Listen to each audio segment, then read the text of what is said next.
Hi, I'm here with author Stacey Greene. Now, I'm really excited to have her on here today. She has written books about relationships, very, very tough things, dealing with infidelity, that sort of thing.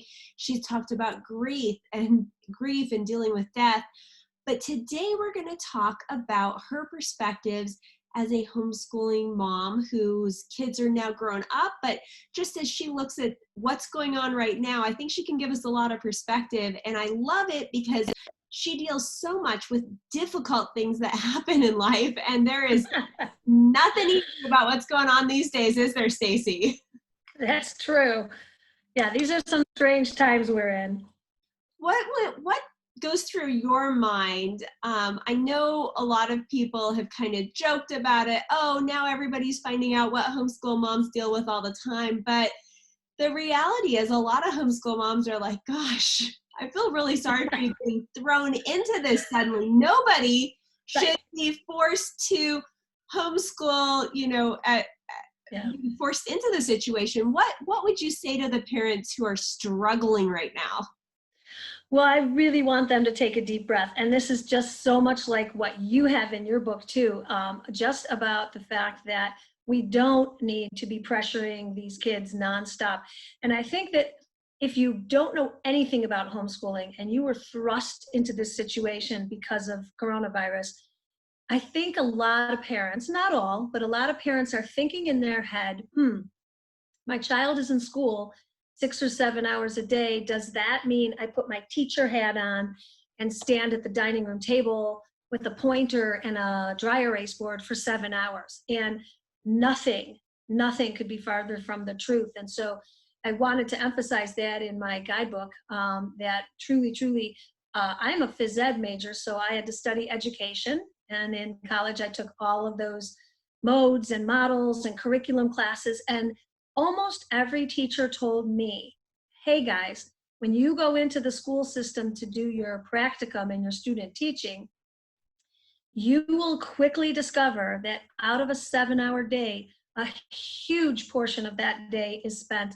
reprimanding the students, getting the students back on task, having the students walk from class to class, attending study hall, attending lunch or a recess, and that the true time spent in hardcore academia is really pretty small. And so the main thing I want all the parents listening and watching and reading the books are to take home that no, please don't sit at your dining room table for 6 hours. Please don't. Your kids will hate you. And one thing that I've talked about before is the idea that, there's a lot of amazing teachers out there, and a lot of what they have to do every day are things they have to do to manage a large class, to meet Right. different standards and expectations that are holding them accountable. But really, the best of what they do is coaching kids, right? They're there, they're Yes. Yeah. connecting. And so, talk to me a little bit about helping kids to work more efficiently. Like, the goal is not to put in our hours, it's to Right. spark some learning, right? Right. And also for the people that are homeschooling, I use that term loosely for the ones that are homeschooling right now, because in a sense, they still have requirements that their online teacher, their now online teacher, is having them do. They still have papers that they have to turn in or things that they have to write or look up on the internet. So the one thing for sure is that the parents thankfully aren't starting from nothing and just scratching their heads saying, what do I teach my seventh grader in world history and what do I teach my third grader in math? Is that there's already a guideline set out. So what I always like to do is, because for some period of time when I was homeschooling, we did use an online curriculum, not the whole time, because there was a lot of bureaucracy involved, and that's a whole nother story. But when we were using the online school, what we did was we tried to get the hardcore stuff done with immediately so that we had the rest of the day to do enrichment activities. So if my child had to write a paper about World War II and there was a specific guideline, after that was done, then maybe we'd go and we'd find a documentary or a movie or a Dear America diary fiction on World War II. And I think that that's an example of where my daughter was so much more enriched than just reading the facts and the dates and the how many people were eliminated in the Holocaust. She ended up on her own just picking out at the library a series of books that showed different points of view of World War II. She read a book about a Japanese boy in our internment camp. She read a story about a photographer who was on the island of Hawaii when we were bombed. She read a story about a German girl who was smuggled out of the concentration camps, and just from all different points of view. And so that to me was enriching the standard facts and the little checklist that we had from the online teacher. I also want to point out something really important in what you're talking about with this example is that one, you're getting the worst things out of the way first thing in the morning. Two, you're giving your kids some healthy things to occupy the rest of their time. And three, I noticed that you're talking about having them read books and do these different things that don't require your constant standing over them, helping them all day long. I think that's really important. A lot of people, here's what I hear a lot. I hear, I wish I could homeschool like you. I wish I could be like you. And talk to me a little bit, talk to these parents who are feeling like those of us who homeschooled did something almost impossible that they couldn't do. Talk to me a little bit about what they really can do, a little bit of a booster talk in terms of they already have what they need, right? Well, definitely. I think just being a part of a family. I know that there's people out there that probably only have one child and they're only homeschooling one child.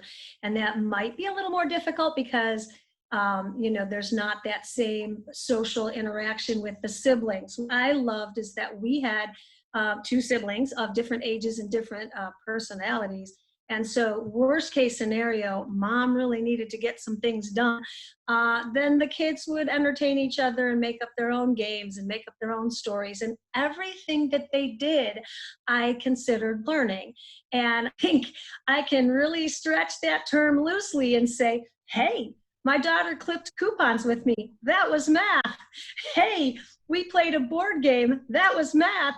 And also I think that what I hope that parents take away too is that most of us during the pandemic are doing an online curriculum with specific guidelines, but that's not the only way to learn.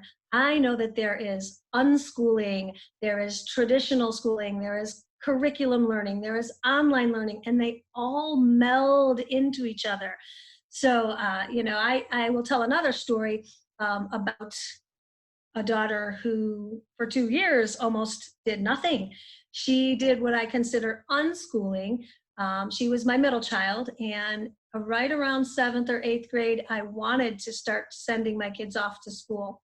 And she refused. She said, no, mommy, I just want to stay home 2 more years. I promise. Well, my math and science skills, I didn't feel were quite adequate to get her into the school she wanted to go to for high school. And at the time, in addition to me not feeling confident, at the time there were some things going on in my work situation because I worked part-time outside of the home that is too long of a story to go into now. And there were some things going on in my own family that for those 2 years of her 7th and 8th grade year, I really wasn't able to sit down at the table and look over anything. She was kind of on her own. And so I kind of teasingly say she unschooled for those 2 years because she really just did self-directed learning. And so when it was time for 9th grade and taking the entrance exam for a college preparatory high school, I panicked. And guess what? She got in, she did well. She went off to a top tier college. She's in her 2nd year of grad school. Now, why is that? Is it because I'm so brilliant? Absolutely not. I never got straight A's in my life. I took way more than 4 years of college. It was because she loved to read and read and read. So she was definitely self-directed for those 2 years, definitely kept to herself. In fact, I remember even saying, hey, I have this math answer key. I gave you the math book. Could we sit down tonight and make sure that you're getting the answers right? No, Mom, I'm good. No, I'm good. So I want the parents to know that your kids are going to learn despite your intervention. They really are. And I think one of the most important things parents can know, and I mean, a lot of people, it's really shocking to even know that unschooling is a thing. I have an acquaintance Right. who actually works with the Cato Institute, and she's brilliant. She's done a whole book on this. You know, it's really amazing how our kids are just wired to learn. They And I are. think one of the biggest things is we just have to keep anything that's going to hold them back from learning away, Yeah. as long as Yeah, they're step out of ourselves. I have one other funny story I would love to tell about another family. Um, so the first time I had ever heard the term unschooling was my friend had two daughters, and they would come over to my house and play with my kids. But they were a little bit older. And for Christmas, I thought, man, I got to get these girls some books. I had these great puzzle books I wanted to get them. And the mom reminded me. And these kids were 9 and 11 at the time. And I said, hey, what do you think of this book? Do you think your kids would like this for Christmas? And she said, oh, well, remember, they're still pre-reading. And I was blown away. I thought, how could a 9 and 11-year-old not be reading yet? And it was because she was very much of the unschooling, they'll learn when they're ready. And so I kept my judgment to myself, and I did not buy the book. I got them something else and some arts and crafts kit. The story cut short is that when they were ready, they said, Mom, we want to go to school. She put them in a 6-week summer camp to catch them up. And the two girls ended up at Loyola and Cornell. And, those are some pretty tough colleges to get into. And these are kids that, for all practical purposes, didn't even read when they were supposed to read. So once again, parents need to take a chill pill and just relax. Now, that does not mean let them play Fortnite all day or let them binge watch on Netflix. That does not mean let them be up in their room with their own computer looking at who knows what. So it does mean give them the space to do something that can enrich their learning and their life skills. Absolutely. I think that's what's so important, is creating those healthy environments, and then you'll have that self-directed learning that's incredible. When you mentioned that, I thought of a story I told in my book where there was a college professor, retired college, or he quit doing that, and his wife had studied in education. They both had education backgrounds, and they had their they were living on a homestead in Northern California. Their oldest son didn't care to start reading until he was 9 years old. And he ended up getting scholarships into Harvard. I believe he graduated from the Harvard Medical School and from Harvard's Law School. President Obama, I'm spacing his name right now, but anyway, I'll share it later. But President Obama actually appointed him to some task force. And so it's just incredible to see what our kids can do. And I think you hit on it when you talked about not just leaving them with a computer, not just letting them play these games. You have to create a safe space for their mind to be forced to work. Boredom is okay, as long as they're not having something that's replacing the opportunity to learn. So I think that's really key. And I think it's harder today than it was, when kids were being raised in the 70s and 80s, even in the 90s compared to today. Well, and Terry, doesn't it kill you? Because I'm sure your kids have said it. Doesn't it just about kill you when your kids say, Mom, I'm bored? Are you kidding me? Go back to when I was a kid. I'll show you boredom. I know that now there's just so much out there. And honestly, there is nothing wrong with having some boredom. There is nothing wrong with just allowing yourself to sit and think and not have some agenda or some checklist to be constantly checking off. I'm in total agreement. Let them be bored a little bit. And don't ever forget all the life skills. I mean, make a recipe where you purposely half the recipe so that they're forced to do fractions without knowing that was a math lesson. I mean, there's no limit to your creativity. I thought my husband was cutting a tree down and my son was fascinated with the rings of the tree. Okay, count the rings of the tree, find out how old the tree was, and go research our township when that tree would have been a sapling. I mean, you can just pull things out of your hat to excite your child and not necessarily have to have a curriculum that says, well, we need to know how many facts and figures of all the wars and all the, it's just, you have to be creative. And I think that that's a fun thing for the parents too. I really do, is that they're learning too. I will embarrass myself and say that I was a functional illiterate as a young adult in math. And I didn't realize how poor my own math skills were until I went to college. And for my major, I had to take an entrance exam. And as a freshman, you generally take English 101 and math 201 or whatever. I tested so low that I had to take math 080. And that was factor trees and division that I should have learned in elementary school. And so, here I am, up until now, a former functional illiterate in math, and I learned when I needed to learn too. So if you find that your child is falling behind in something, that's not an excuse to say, oh, well, you'll be fine.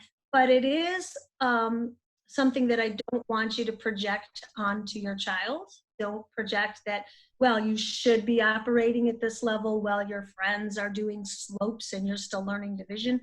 They'll learn when they're ready. When I was ready, I learned. I got my degree and everything. So I think that's one thing that's so important, is that there is always hope. And even though we do see, when we look at the statistics, it's really frightening where a lot of our kids are at in average in America. But there is hope, and that this inspiration and this love of learning that they have time to develop now could actually be wonderful for the rest of their lives, even when they go back to a normal school setting. So I think that's really important. And so I really hope that parents are taking hope from all of this. If you're all day just trying to get the required things done, trying to manage working from home with these other things, there are things you can do to just kind of set some guidelines for what your kids can't do and let them be a little bit bored, create a safe place for them, and then just watch to see if they don't learn. This is a wonderful time to experiment with that. I'm pretty sure they're thinking about germs more than they have before, so there's some science learning going on, right? And tell me where parents can find you, because you've written a little book that you put on Amazon. I think you have available Kindle, so they don't even have to wait for it to come. That's true. It's just an ebook because it's just a nice little short read. It's about 6,000 words. Has a couple humorous stories, a couple of examples, and lots of ideas for creativity. It is called Homeschooling During and Beyond COVID-19. And I say beyond because what I'm kind of secretly hoping is that maybe some of these parents will actually embrace it and love it, and their kids will thrive so much. And what I discovered is that those 18 years went by so fast. And if any other parents are out there saying, it was kind of fun spending time with my kid and hanging out with my kid more, my hope is that maybe there'll be a couple people out there that will then continue homeschooling. So it's on Amazon, and I don't know if it's on my website yet, but I give you my website, StaceyGreeneCoaching.com, because if there are parents out there just still pulling their hair out and being frustrated, my child won't sit still, my child didn't turn his assignment in on time, you just need an ear or a sounding board, contact me through the website, because I will always do a 20-minute free call and just be that ear for you and to be that sanity that you might need at this time. And then my last hint, which I think is really important, is because a lot of parents are now working at home too, is begin that day when you want to get the academic stuff that your school system requires out of the way so that you can have fun the rest of the day. put your office space in close enough proximity to your child that you're modeling that you have to work too. You're doing your school while they're doing theirs. And I think that's the best tip of all, to kind of keep your kids on task, is that they see that mom and dad have stuff they have to get through also. I absolutely love that. And You I've do. noticed that with my own kids. It's really fun because they've watched me their whole life, watching me work Yeah. from home. And I see them doing things. I'm like, they're going to eclipse me. I mean, my daughter's now Yes. writing books on her own and coming up with little cards that she's going to make Mhm. as things for people who buy the books and whatever. So it's fun to see how they Yeah. pick up on what you're doing, but those also drive learning things. So that's Yeah. wonderful. Well, thank you so much, Stacey. I'm so excited Thanks. you jumped on here. Well, and Terry, I had a question for you too. I wanted you to let the audience know too. What are some of the things that you learned from your kids? Because I think it's a two-way street, and I'm always excited to hear other homeschool moms saying, "Wow, I never knew about that period of history or that thing in science." Can you tell us like one really fun thing that you learned through your kids? Well, one of the greatest things I learned through my kids are really about all these different learning styles and all these different ways people learn, because I Right. started out as a mom with an idea that I was going to follow a certain system. I wasn't going to teach Right. my child to read until after she was 6, and I wasn't going to do any formal schoolwork and whatever. And Yeah. my oldest at 3 was ready to go. And Yeah. so it's been really fun because each kid is so different. So And different. I've learned, and my husband and I are constantly learning things from history books and science books Right. that we're reading to these very young kids, ages 9 Right. and under, and we're constantly learning things. And we always look at each other. We're like, really? How are we learning something new? Did I miss this? Where was I? But Oh, right, right, wonderful. We're functioning as adults, and there were things we didn't learn in those books. And it doesn't right. matter. What matters is that we love learning now, right? Yes. And you're modeling to your kids that you're a lifelong learner, because I can remember when I told you it took me a lot longer than 4 years to get out of college. And I will never forget closing that last book and telling my best friend at the time, her name is Chris, I said, "Chris, I am never picking up another book as long as I live." And she laughed at me and she said, "I give that about 3 years. You'll want to learn some more at some point." And she was so right. I mean, now I'm an author, and I homeschooled my kids, talk about reading and reading and reading. So I think it's funny. The one thing my husband and I definitely had to bone up on is when our kids got older, 2 out of 3 of them are super, super knowledgeable in history and politics. And my husband and I had to bone up on politics because we didn't even know what the kids were talking about when they'd show us some of their college papers. I was reading these going, let me Google that.